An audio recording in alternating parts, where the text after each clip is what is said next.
My name is Soumya Palreddy. By training, I'm a licensed psychologist. I'm also one of the consultants at Palreddy Lowe Learning Lab.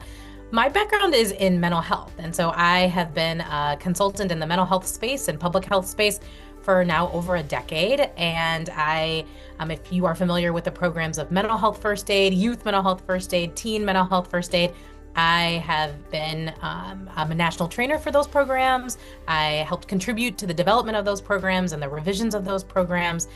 And I used to do clinical work at the University of Wisconsin-Madison for about 5 years. I was one of the directors there. And but I knew that I wanted to come a little bit more upstream, where we're really talking about community care in all of our settings. And my name is Ian Lowe. I am the other half of the Palreddy Lowe Learning Lab, and I have been a classroom teacher for 20 years now. I started my teaching career in Iowa, then in Milwaukee, and finally here in Madison. And so currently I teach at Madison College, and I teach a class for first-year college students and high school juniors who are earning college credit, just to help with the transition to college life and think about the decisions they're making around career path choices and how to incorporate study skill strategies into their work. But for over 10 years, I was a high school classroom teacher, and in that role, I really came to become passionate about how we authentically foster a sense of relational connection among students, among staffs in our classroom community, so that when we walk into our learning environments, students are experiencing joy and intrinsic motivation to learn.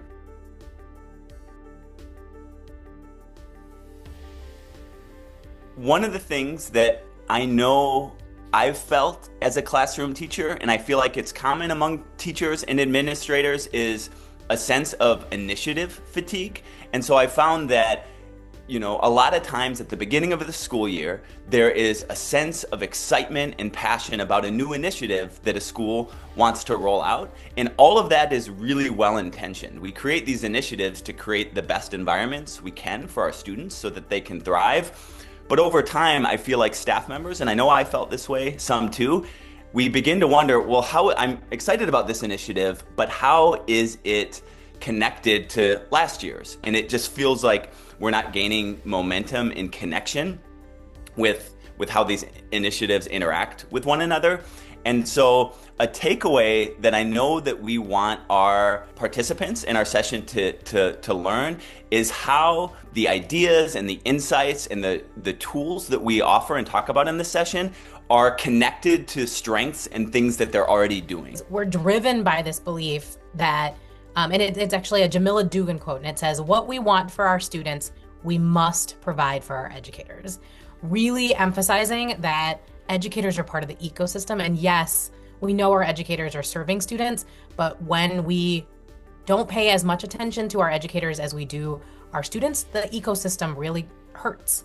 And so the key takeaways in our session are going to be ways to attend at both the student level, but also at the staff level, which I think is really meaningful. We hope will be very meaningful for administrators, centering both student and staff in the conversations around well-being.